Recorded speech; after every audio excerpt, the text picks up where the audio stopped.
Good evening, ghouls and fiends. Welcome once again to another edition of the Ministry of Horror. I'm your host, Tezz, and watching this on YouTube, you might notice just a slight little tweak that my microphone's in a different position.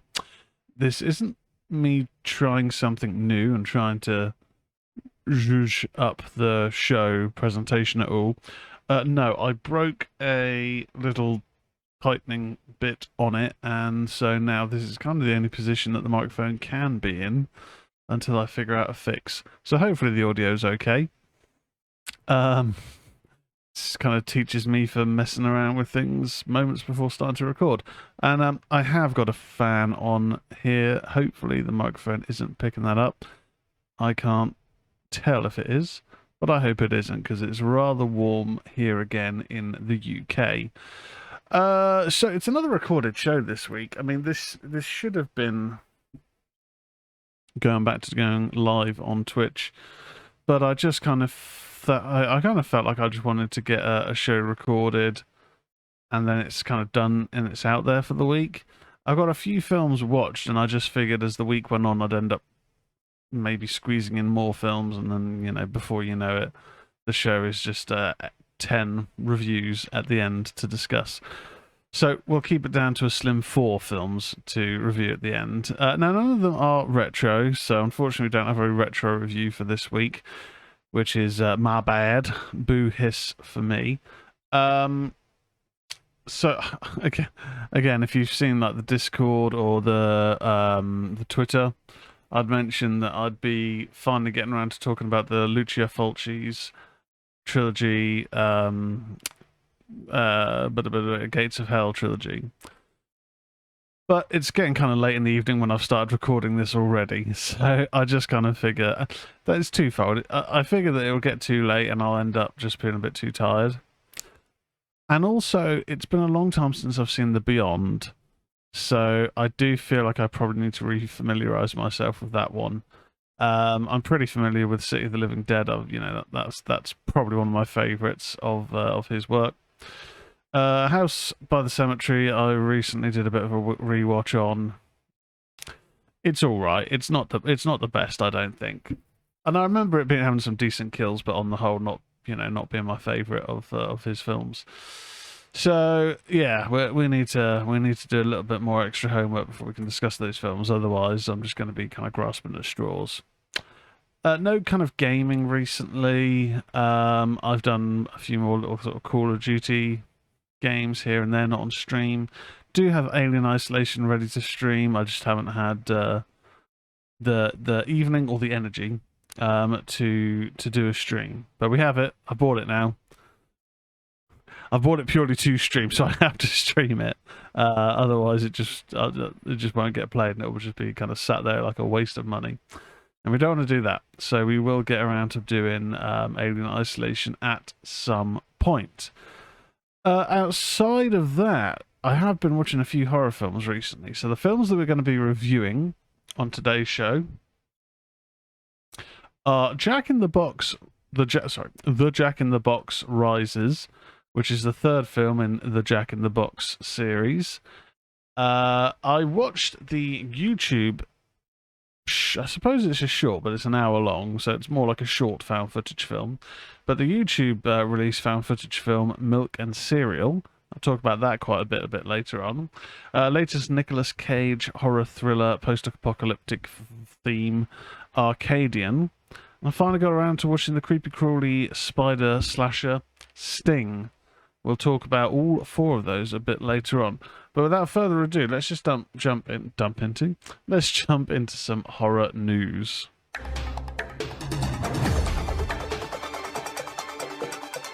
This is the news. Oh, oh, oh, oh, oh, oh. You hang up on me again, I'll cut you like a fish, understand? So, there we go. Horror news time. As per usual, all my horror news comes from bloodydisgusting.com. There was one piece of news that I have forgot to earmark, but it is worth chatting about, and that is the release today of the Terrifier 3 trailer.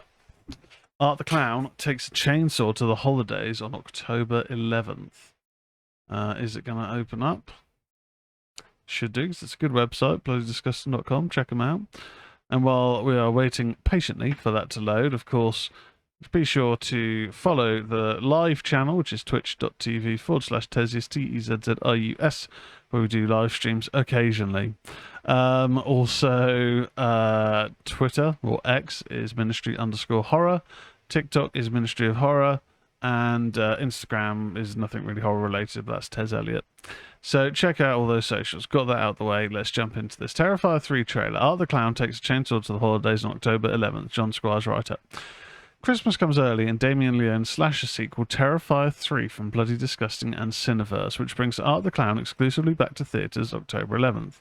With less than 2 months of waiting left, Bloody Disgusting has officially debuted the official trailer for Terrifier 3 this morning. Watch the full Naughty Cut version below, which catches us back up with Sienna and previews Art the Clown's bloody takeover of the holiday season. In Terrifier 3, directed once again by Damien Leone, Art the Clown is set to unleash another round of chaos on the unsuspecting residents of Mars County as they peacefully drift off to sleep on Christmas Eve. So here's the official brand new plot synopsis. After surviving Art the Clown's Halloween massacre, Sienna and her brother are struggling to rebuild their shattered lives. As the holiday season approaches, they try to embrace the Christmas spirit and leave the horrors of the past behind. But just when they think they're safe, Art the Clown returns, determined to turn their holiday cheer into a new nightmare. Returning cast includes Lauren Lavera, Samantha Scafidi, Elliot Fulham, AEW superstar Chris Jericho, with Daniel Roebuck set to debut as Santa Claus, makeup effects legend Tom Savini, Jason Patrick, Antonella Rose, Kirsty Fox, Clint Howard, and John Abrahams also appear. So I have seen the trailer a bit earlier on today. There's no kind of new film list to discuss, as the latest one came out on by Disgusting on Friday. So it's kind of we're in that kind of middle period where, you know, those films are already out. The new films this week haven't been released. Anyway, I could look elsewhere. I haven't. But I have seen the trailer for Terrifier 3, and yeah, it does look very much the same as Terrifier 2, and I think that's more so in terms of the kind of the color palette used. It has that same sort of feel, which is good. I think what we don't really want from a Terrifier sequel, which we haven't had the sounds of this happening based on all the news recently, but we wouldn't suddenly want to have this Hollywood sheen and everything to be kind of scaled down and everything's in the shadow. The Terrifier films have never really been about shadow play, really. Everything's kind of overlit, so you can see every gory, disgusting detail. Some interesting moments in the trailer. There's one kind of demonic creature with like a wooden oil covered sort of looking mask covering most of his face other than his mouth and his eyes. It's very obscure looking, but I wonder if that's us getting a glimpse into the demonic element, which we've only really from memory seen in the All Hallows Eve short film collection. I think that's really the only time that we've had that kind of hint as to what is powering Art. Maybe something shows up in the original Terrifier film, but I'm not really in a rush to rewatch that because I didn't really like that. But there's some interesting things going on, so I wonder if we'll get a little bit of origin to Art, which I think by the time you get to a third film, that isn't really a bad thing to start getting a little bit of a peer behind the curtain, because you almost have to start at some point finding out something. The idea of the allure being that you know nothing about them, that they're just a mystery, they're just a murdering machine, is great, but at some point you kind of need to start getting at least some hints as to what's going on behind them, because yeah, everyone has a backstory, especially if you're becoming a franchise leader. So let's just move on to our next little bit of horror news. Psychological horror title Mouthwashing launches September 26th on Steam, written by Mike Wilson.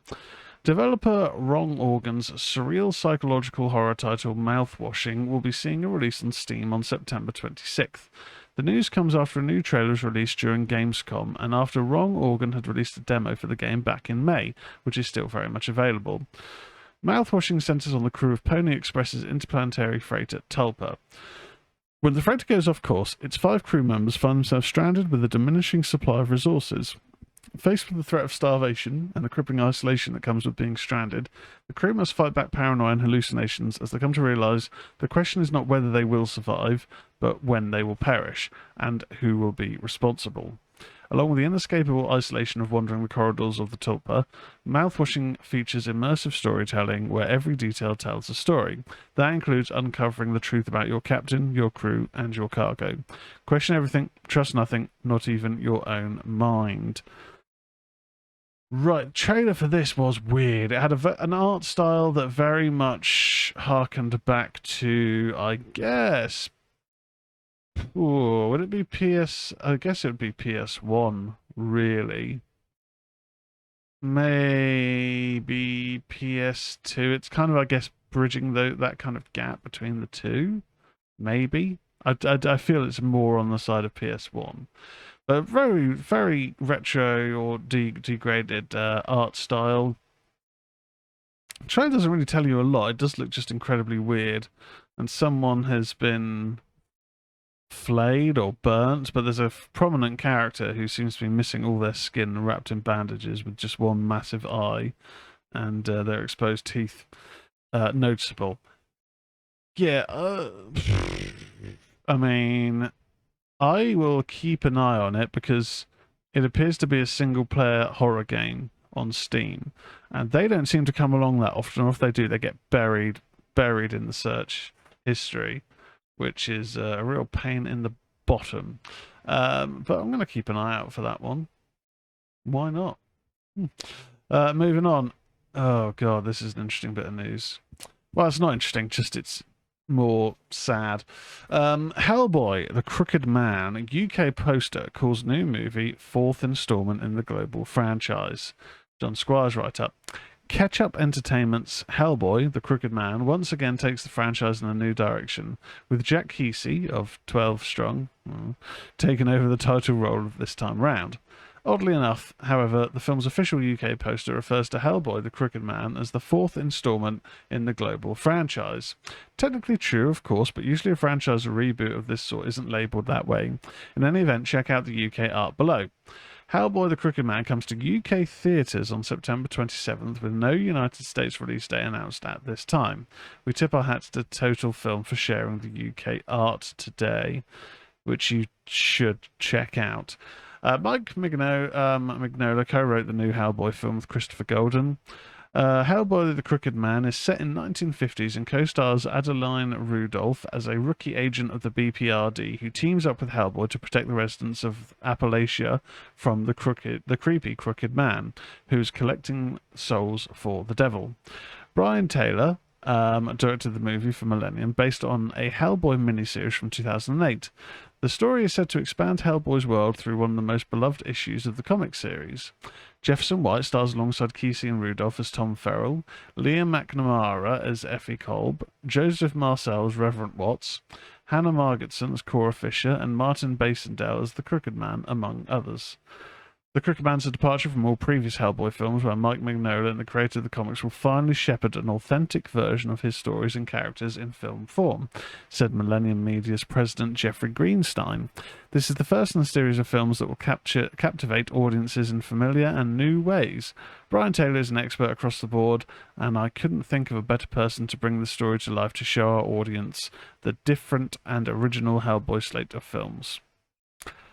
So, okay, the reason I say you should check this out, I mean specifically the artwork, because fuck, how the mighty have fallen. It does look like a straight up Photoshop. So to kind of paint the picture, you got the traditional Hellboy logo, the Crooked Man underneath, 4th installment in the global franchise. I feel that they have used that to try and capture an audience. Hey, this is the new entry in the Hellboy series. Come back to the series, return and watch. But man, you just got this cutout of the new Hellboy looking over his shoulder, witness the beginning of all evil, and then this awful looking Crooked Man is basically just some creepy goblin zombie man with his head tilted to the side. It's for an official poster art, it's not very good at all. Oof. Next up, Maxine, starring Mia Goth, heads to 4K and Blu-ray for Halloween. Right up from Alex DiVincenzo. Hollywood comes home when Maxine arrives on 4K UHD, Blu-ray, DVD and digital on October 8th from Lionsgate in association with A24. Writer-director Ty West brings his trilogy, which began with X and continued with Pearl, to a close, with Mia Goth once again in the lead. Special features include The Belly of the Beast, Triple X Marks the Spot, Hollywood is a Killer, Q&A with writer-director Ty West, teaser, trailer and theatrical trailer. We talked about Maxine a number of times, but I think this, at least for the UK, if this 4K version is coming to the UK, this will be the first in the trilogy to have a 4K release, I believe. I'm fairly certain we haven't had... there we go, probably better. That we haven't had a 4K release of X or Pearl. Ideally, I would like, you know, a collection, like a box set of the trilogy to come out. And I'd like that box set to come out via Second Sight or Arrow, just because I've become a real bit of a collector again. He says again, because quite often I do collect and then I sell and then I start collecting again. It's, you know, I shouldn't really sell in the first place because I like having a collection, but here we are. Sometimes the collection gets a bit too silly. But I will definitely be picking up Maxine. I thoroughly enjoyed it. I've thoroughly enjoyed the trilogy. Recently rewatched X, and we'll be giving Pearl a rewatch soon. Very, very good. Check them out. And support physical media, because streaming films don't stay on streaming platforms and sometimes just get lost to the ether. Next up in the horror news, VHS Beyond teaser trailer has been released. 6 new sci-fi horror tapes are arriving this October. Comes from a John Squires write-up. Dive into the sci-fi nightmare of 6 chilling tapes that push the limits of fear. The VHS franchise returns to Shudder with brand new Shudder original VHS Beyond this coming Halloween season, with the official teaser trailer arriving now. So this will arrive October 4th. From Shudder and Studio 71, the upcoming 7th installment of the series will feature 6 new blood-curdling tapes, placing horror at the forefront of a sci-fi-inspired hellscape. Here's the full list of segment titles and directors for this year's VHS Beyond, which is packed with big names including Justin Long, Mike Flanagan, and Kate Siegel. Now, you can check back on prior episodes. I think we've discussed these directors and films before. Just be repeating myself. I read through them again. And then talking about VHS, I'll be repeating myself as I normally do when the subject comes up. I am hoping this one is good. The trailer looks pretty decent. It's only a teaser, but it does look like it should be pretty good. At some point, I think I need to give VHS 85 a rewatch, because I just remember not being that fussed with a lot of the stories in 85. I don't know, maybe I'll do a VHS marathon at some point. Because I love the first film. Second film's pretty decent. Still haven't seen Viral. 94 is very good, and 99 is pretty good. It's pretty damn decent. So, and Siren and Kids vs. Aliens are 2 of the spin-offs. So it's definitely one worth checking out. And there's definitely a very much of an alien influence on these stories. There's some pretty cool VFX moments. And, you know, with found footage, there's always going to be a story for someone. You might not like all of them, but there's going to be something you'll like, hopefully, if it's good. Then finally in the news, which will lead into one of our reviews. I suppose we could actually review that first, but we'll do the news first. Milk and cereal filmmakers preview their next horror movie, Obsession. It comes from John Squires. The 60-minute found footage horror short Milk and Cereal is making huge waves here in the horror community, already approaching 500,000 views since being uploaded just 2 weeks ago by the channel That's a Bad Idea, an up-and-coming comedy duo made up of film school pals turned collaborators Curry Barker and Cooper Tomlinson. The short film was made for just $800 and opted for a direct-to-YouTube release versus a more traditional release, with a more traditional distributor, with the channel's 600,000 plus subscribers spreading it far and wide across the internet. Milk and Cereal follows in the wake of the duo's The Chair, a previous horror short that similarly went viral and passed 5 million views.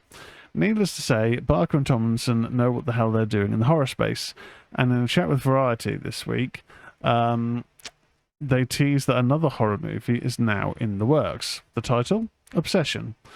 It's horror. Completely horror, Barker teases. It's terrifying. It's going to be insane. This movie's unlike anything I think anyone's ever seen. So different from Milk and Cereal. I'm not in it, and it will not be a found footage movie. It'll be shot more like The Chair. Barker notes in the same interview that he worked on this script for over 8 months back and forth, and has partnered with T-Shot Productions 47 Meters Down on the project. Stay tuned for more on Obsession as we learn about it. So, and this also leads into a link on by Disgusting, but you can also go to YouTube. Milk and Cereal is available on YouTube. So, you know, if you're ever wondering, oh, I don't know what to watch, there's no horrors on any of the platforms that I'm subscribed to, yada, yada, yada. There's a lot of independently released short films, and in some cases feature films, on horror channels. The short films I always used to check out every so often. Crypt TV. I'm not sure if it's still going, but I really like that kind of platform. But there are horror shorts out there that are very creepy, and sometimes there's the odd feature in there. There's usually a lot of crap as well, but it's worth just remembering that YouTube can be quite a platform for independent releases.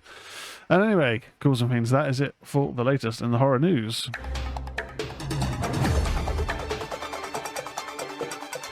That was the news.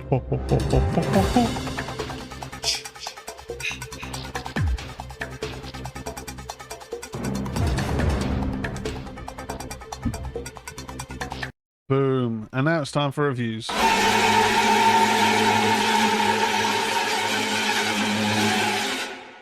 Okay, let's jump ahead. It was going to be my second review, but we'll go first up. Milk and Cereal. Let's jump into Milk and Cereal 2024 release, although I believe it was filmed a couple of years ago. Surprise birthday prank takes a turn for the worse when a popular social media duo must face the reality of the terrifying aftermath. Written and directed by Curry Barker, starring Curry Barker, Cooper Tomlinson, and Adley Alvarado, along with a few others. So, first off, the group behind it, the comedy troupe, known as That's a Bad Idea. The fun thing is they actually came to my attention a few months ago via Instagram Reels, where some of their videos started appearing in my reel list, and instantly I was kind of thinking, oh, okay, these guys are fans of I Think You Should Leave Now with Tim Robinson, because it was very much that kind of humor. But it didn't sort of put me off their channel because it was still quite funny setups. And I watched quite a few of their videos, subscribed to their YouTube and Instagram for the shorts and for the fuller videos.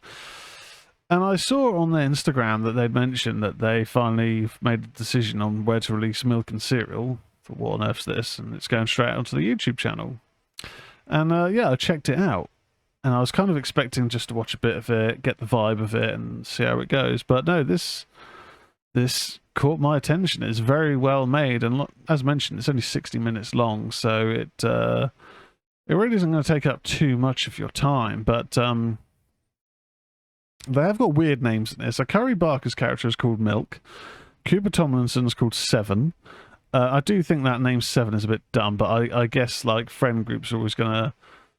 There's always going to be nicknames that if you then see from an outside perspective, you might think, that's a flipping stupid name. Like, where's that come from? And, yeah, but the name Seven does specifically kind of stand out to this for me as like, that just seems like I don't know. I don't know why that irritated me a bit, but I did think that's a real stupid name for a character. Milk, milk less so, because if someone likes milk, drinking milk a lot, and it becomes a character trait when you're younger, you are going to call them milk. Like we've got a friend who is basically called Hamish purely on the basis he's Scottish. His name is not Hamish, but that's the basis there. But milk, I can sort of understand. Seven, don't know. I don't know why it just doesn't really kind of click for me in the same way. But they are part of a comedy duo, and they do a lot of prank videos. And Seven and some pals are going to prank Milk for his birthday by getting a fake gun to do a shooting prank, which seems quite dangerous as it is. And the guy that they get the gun from is quite shady anyway. The prank works. It scares Milk quite a lot. But then from that point, he isn't really sure on when the pranks have stopped, because they meet quite a creepy character. They bump into this creepy character again when they're walking about on the street, and it's getting quite creepy then. But then this leads into one of the strengths of this film, is that quite a few times it flips the script on its head as to what is actually happening, and that Milk isn't the nervous, unadjusted member of the comedy duo that he seems to begin with.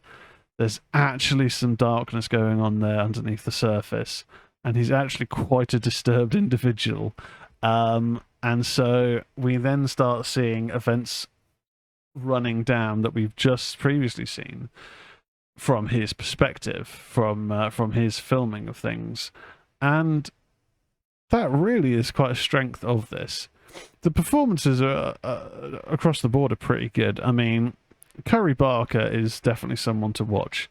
I think he does a great job here, and obviously he's written and directed this. And I have previously watched their short film, The Chair, which I thought was pretty good. It's very well shot. Like whatever cameras they use are very, very good quality. This does have a weird look to it, where everything's kind of like green and blue, like the exposure's not been done right. I don't know if that's on purpose, or if that was just an editing issue. I don't know, but the exposure does look weird in this, I have to say. But The Chair does have a very nice sort of Blumhouse sort of aesthetic in places. I like that. Cooper Tomlinson as Seven, he does a pretty good performance. He does have some good range. I've always sort of felt with their comedic videos, and then when you see that these things are written and directed by Curry Barker, or from the mind of Curry Barker, I think from the mind of Curry Barker always seems to be a little bit arrogant, but I like them. You know, I like him. Yeah, with the videos, the comedy shorts they've done, I have generally kind of thought that Cooper Tomlinson is the Marty Jannetty of the pair, and that Curry Barker is the Shawn Michaels. But that being said, like the dramatic chops on show from Tomlinson are pretty on point here. He does a good job of conveying the vast range of emotions of being a prankster to outright terror and fear and rage. It's all done quite well. So there's not really anything I can mark down on this. There's not really so much in terms of gore. There are a couple of moments of things occurring that have a little bit of a feel, and I suppose that mask on the artwork there has a little bit of a feel of Poughkeepsie Tapes, but I do think this is much better than the Poughkeepsie Tapes. Poughkeepsie Tapes had some creepy imagery and an interesting enough story, but I don't think as a film is very satisfactory, and it was just dark and nasty for the sake of it, I found.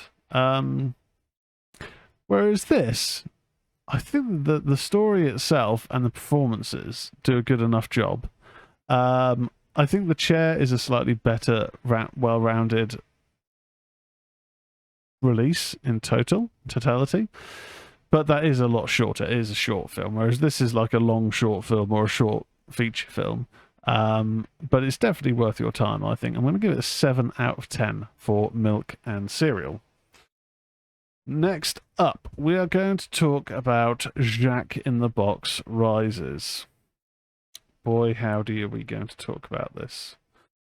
Jack in the Box Rises is a 2024 release, directed by Lawrence Fowler, written by Lawrence Fowler and Jeff Fowler, starring Nicholas Anscombe, Isabel Colby Brown, and Leona Clark.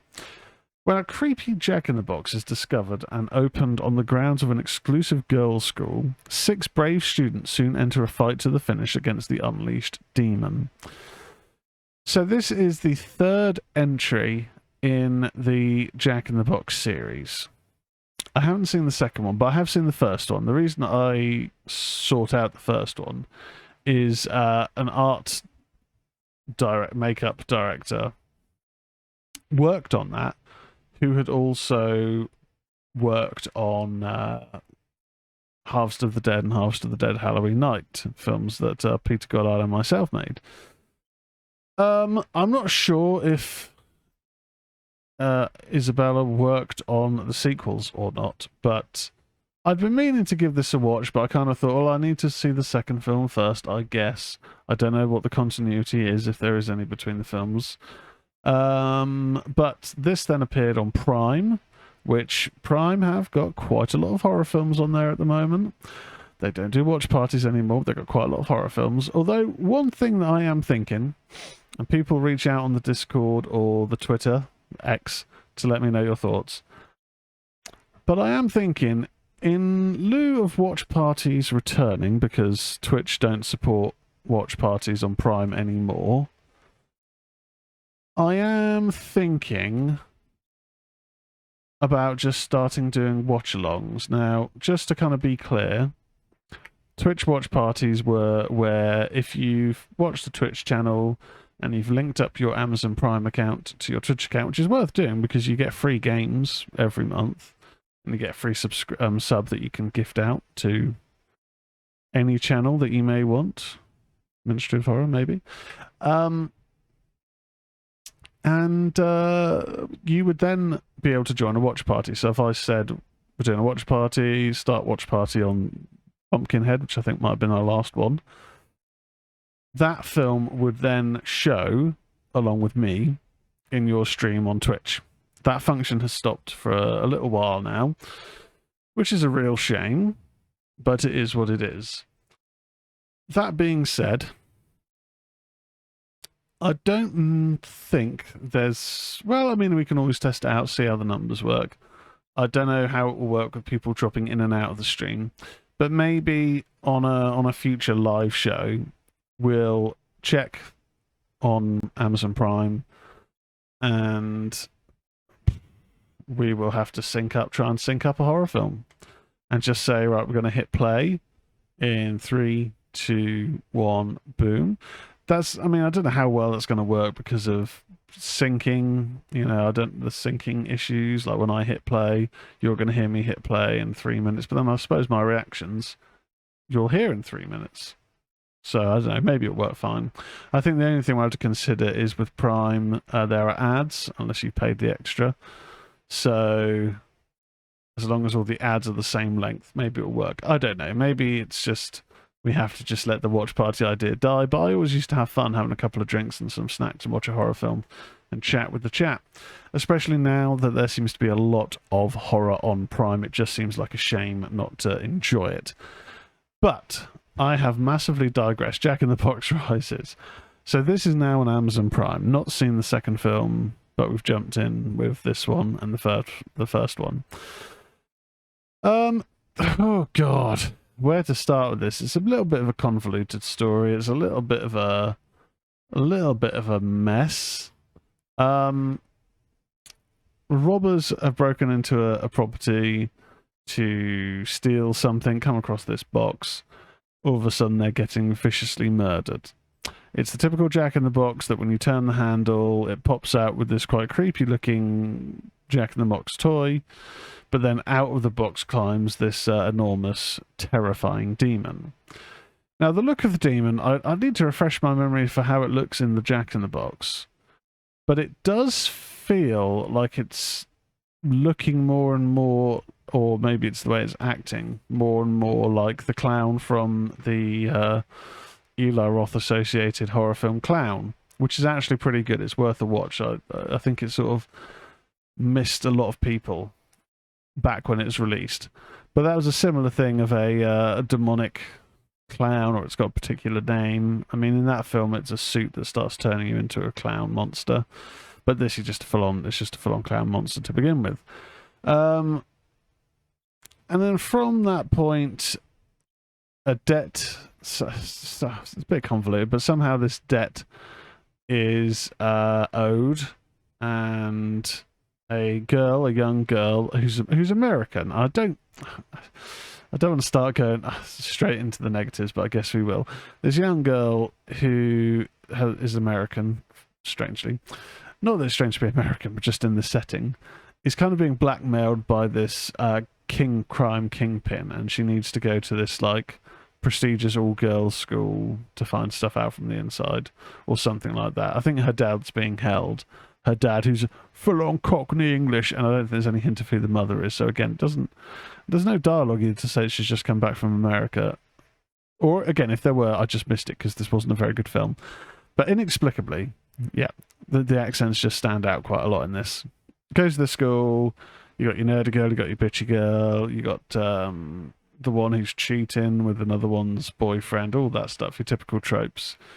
The Jack in the Box comes by, and it's killing people one by one. There is... I suppose a couple of the kills are alright in this, but it's such a by-the-numbers film. And when they find a weakness later on in the film with the Jack in the Box, it's just...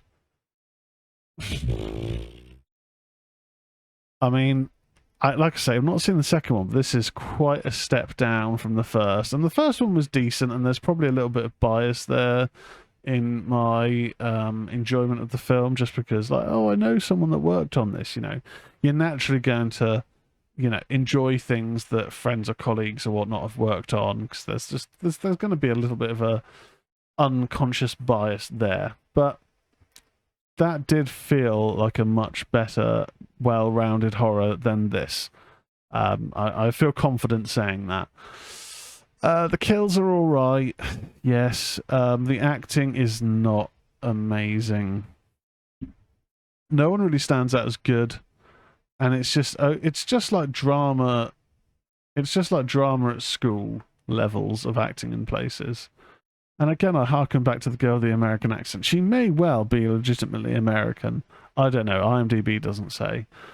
But it's just it doesn't sound like a very good accent, and it sounds like if you're asked to do a performance at school in your drama class, like not GCSE drama, just drama, and the only thing that you've watched recently has been American TV or films, you're going to do an awful American accent. That's kind of what we get here. Yeah, I mean, it's... The clown looks decent, I guess, but it just doesn't look as good as it did in the first film. I think a fair score for this is going to be a 4 out of 10. You know, it's a film. It's there. It's on Prime. It won't cost you anything to watch if you have Prime. Save your money if you don't. 4 out of 10 for Jack in the Box Rises. And then next up, Arcadian. So I remember hearing about this a little while ago. It's on Shudder in America. I don't think it's released on Shudder in the UK yet. It has very recently come to Sky Cinema. Doesn't feel like it was out in the cinema that long ago, so it's possibly been quite a quick turnaround on this one. But Arcadian is a 2024 post-apocalyptic action horror film directed by Benjamin Brewer from a screenplay by Michael Nylon. You can tell which films have got Wikipedia pages and which ones don't. It stars Nicolas Cage as the father of 2 teenage boys, all trying to survive in a post-apocalyptic world. As it's a Wikipedia, I'll read a bit of the proper blurb and then kind of go into it. The film opens with Paul scavenging for supplies in the storehouse and then fleeing through deserted back alleys with the pandemonium of an apocalyptic event in the background. Sirens blaring, sounds of distant explosions, and people screaming. He seeks refuge in a secluded spot, cradling his 2 infant sons and reassuring them that everything will be okay. 15 years later, after a pandemic has wiped out most of the population and caused civilization to break down, Paul and his twin sons, Joseph and Thomas, live in a derelict farmhouse, eking out what livelihood they can during the day and sheltering from monstrous, photophobic creatures at night. As Thomas returns home one evening after sunset from a nearby farm belonging to the Rose family, it becomes apparent that he is the biggest risk taker of the two brothers, while Joseph appears more intellectual and talks about ways of improving their situation beyond mere survival. After dinner, they hear loud banging coming from the cellar, which stops after 3 attempts by the creatures to enter the house. So we'll stop there. This is... It has an indie sort of feel to it in terms of, I suppose, the way that the storytelling is done. It feels very grounded and focused on the characters and their relationships. The impression that we get from Nick Cage in this is that he's very much a father that has to do what he has to do for his children to survive. When they disobey, he's not mad at them. He just wants them to be safe. He just wants them to be okay. But we are starting to see a split in their behaviors with Jade and Martell, who we'll know from Stephen King's It Chapter 1 and 2 and Mr. Harrigan's Phone, playing as Joseph, more intellectual, and Maxwell Jenkins playing as Thomas.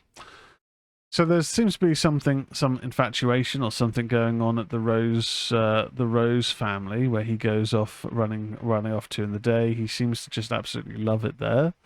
But it is kind of an establishment that there are other families around, and whilst they like Thomas, there just seems to be a bit of an apprehension of letting in too many outsiders into their world. The creatures themselves are pretty... I mean, they're unique. They're unique is the best way I can put it. Scary? I don't know. I mean, they don't look like anything that I've seen in these horror films. I mean, usually when there's a post-apocalyptic thing with aliens or monsters from somewhere that have appeared, they kind of have that mixture of Cloverleaf and A Quiet Place look, where it's all kind of grey and on all fours and kind of almost nondescript in their features. Whereas these are black, they kind of seem to have a mixture of like fur and spikes. The face almost looks a bit like a totem pole face, but then they go through these various kind of stages. Like the monsters, as we see them progress, can kind of pinwheel together like something out of Dark Souls. The heads extend and start doing this really rapid snapping motion. But then in one of the particular kill scenes, it seems to go through a number of different mutations before actually doing the kill. Speaking of kills, it isn't heavy on that. I mean, in that particular scene, there's a lot of terror, but you don't... I mean, I don't know if it's because it's so bloody dark. You don't really actually see what they do. I don't actually know how they kill the people. They just seem to, I guess, slash and tear, and that's their kind of modus operandum. The story itself does follow a fairly predictable route of the more of the risk taker of the brothers gets himself into a situation which causes, the routines to break down, which then causes things to go a bit more wrong, and so on and so forth. But performance-wise, Nicolas Cage is great again in this. Both the boys do a great job of showing those kind of two sides of the coin. I think it is just let down a bit by quite a generic story development. I think, like I say, the monsters are pretty unique, but they weren't necessarily terrifying. They were just pretty weird. I'll give them that. They were weird. I just think probably the biggest negative for it, or not negative, the biggest mark down, is just the narrative being pretty predictable. You can see where the film is going to go pretty early on, and I don't I don't tend to like look for that when I watch films. I tend to like to turn my brain off. I don't like to watch a film and go, oh, I bet that's the twist. I bet that's going to happen. I bet they're going to be sleeping with that person. That person's going to betray. You know, I like to just have my brain turned off and engage. But other than the predictability of it, it is a decent watch. It's on Sky Cinema if you have that package. Otherwise, in America, I know it's on Shudder, or you can rent or buy it from whatever platform you like. I was gonna give it a 6.5, but I think really a 6. You know, it is decent enough. It is just kind of by the numbers, but the performances keep it from being too middle of the road. 6 out of 10 for Arcadian. And then finally, we're going to jump into the creature feature, the arachnid terrors of Sting. Sting's a 2024 horror film written and directed by Kiara Roach-Turner and starring Ryan Kaur, Alia Brown, Penelope Mitchell, Robin Nevin, Noni Hazelhurst, Sylvia Koloka, Danny Kim and Jermaine Fowler. The film follows a young girl who secretly raises a spider as her pet, which then transforms into a giant monster. Charlotte, a rebellious 12-year-old girl, lives in a dilapidated apartment building with her overworked stepfather, Ethan, her mother Heather and baby half-brother Liam. Charlotte's often left on her own and stumbles upon a tiny spider hatched from a strange glowing object that crash lands in her giant aunt's apartment. Intrigued, she decides to keep the spider as a pet, naming it Sting. As Charlotte cares for Sting, the spider begins to grow at an alarming rate. She initially keeps its size a secret, but as it becomes more difficult to hide, her father and neighbours start to notice strange occurrences around the building. Sting's growing size and insatiable appetite soon lead to the death of pets and residents. So. This film has this. It's not a horror comedy, but it has this. I don't know how to say it. It's not like it's got a light-hearted feel to it, because the relationship issues between the family, the Key family, are quite real. You know, we've got this quite withdrawn girl who doesn't really engage with her family or anything, who, yeah, is a bit rebellious, will steal her grandmother's dolls and lie about it, but then finds herself a pet spider, and it seems to be able to communicate, or it seems to be able to imitate the sounds that are made. We've got the overworked stepdad who is trying to work 2 jobs, is trying to follow his passion of artistry, but also he's the superintendent of this just awful looking apartment block.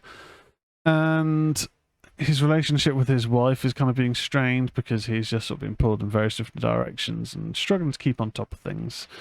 And his relationship of trying to be a father figure to his stepdaughter, and she holds her dad on a pedestal.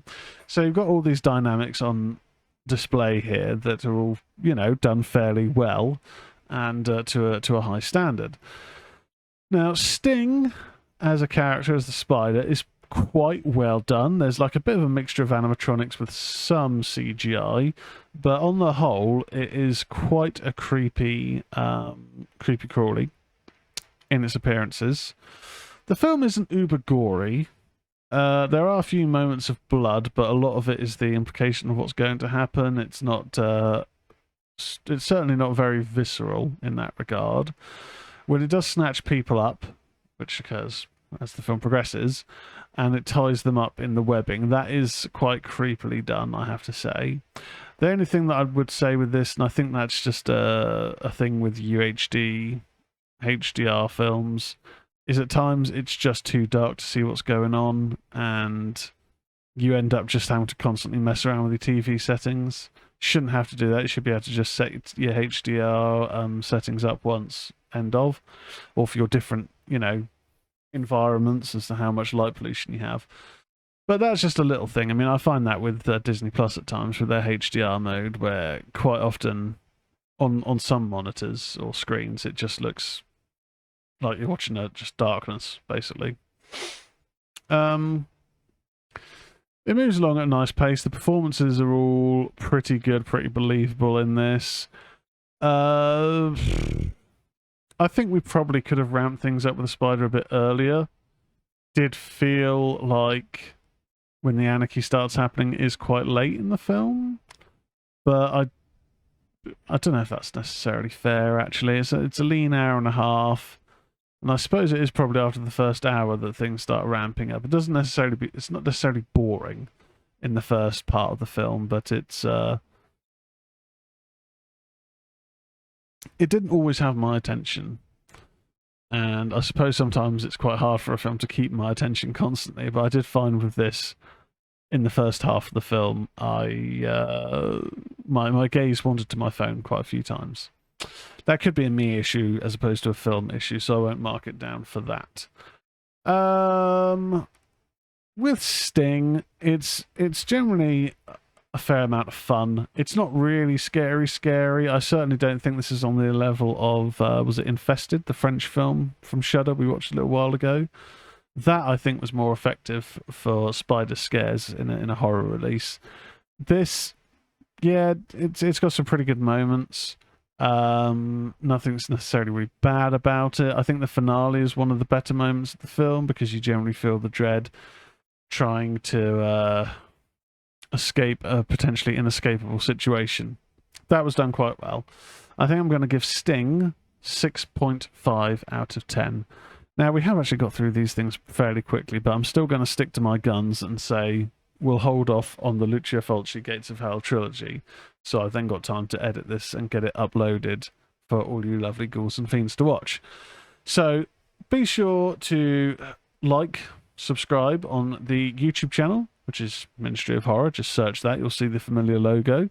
All the videos go up there now. I'm kind of much better than I was at keeping the uploads on that channel. TikToks go out occasionally when I remember. They're clips from the show most of the time. Sometimes I do some horror book talk on there when I can remember. Which, there's no guarantee when that is. And yeah, X, Twitter, whatever, Ministry_Horror. I occasionally post things on there. I'm also advertising the channel when things are going on the channel. But share it around podcast platforms, Apple and Spotify. Be sure to follow it on your platform of choice. It really does help with the algorithms getting the word out there. Alien Isolation will be getting game streamed at some point. I need to check the calendar of when there is a free evening for an hour for me to do terrible at that game, because I'm sure I still will play terrible at that game, although I can play it in novice mode, so hopefully there's a chance that I can actually get some progress on it. And yeah, who knows, maybe Still Lies the Deep and Silent Hill 3, which I paid for last month, so I should really start getting some use out of that, get my money's worth. We will do some game streaming, yada yada yada, but I think at this stage, we'll see what people think. Reach out to me on Twitter or the Discord. Search Ministry of Horror on the Discord. We have a channel on the Wrestling Arena Discord channel. We have a sub-channel for Ministry of Horror. Check it out. Search it out on there. And if people do like the idea of a kind of like a watch-along, then let me know. And we can give that a try and see how it goes. I think the key thing to remember, though, is I can't stream the film like the way watch parties worked before. So it'd very much be you'd be watching me on a stream and joining in the chat, but then on another screen, depending on how your setup is, or if you're using a phone or tablet or whatever, you'd be independently streaming the film. It's not an ideal setup, but I do miss doing the watch parties, so maybe that's just a way that can work. I don't know. Anyway, ghouls and fiends, thank you once again for watching. Hope you have a great weekend, and watch and play and read a lot of horror. I'm currently working through Alien River of Pain, or Aliens River of Pain. I think it's the first part of a trilogy of books. I've previously listened to Sea of Sorrow, which I didn't realise was part 2, but I've got that on Audible. And I do have book 3, which I think is called Out of the Shadows. I may have got them all in the wrong order. But I'm reading the first of the Alien books. I had to Google which one was the first, so I am reading the correct one. And we'll talk about that at some point when I finish it. But I'm need to get back into the proper rhythm of reading. I've sort of fallen off since finishing Silver Nitrate. which is worth reading. Anyway, thanks, Ghouls and Fiends. I'll catch you later. Goodbye.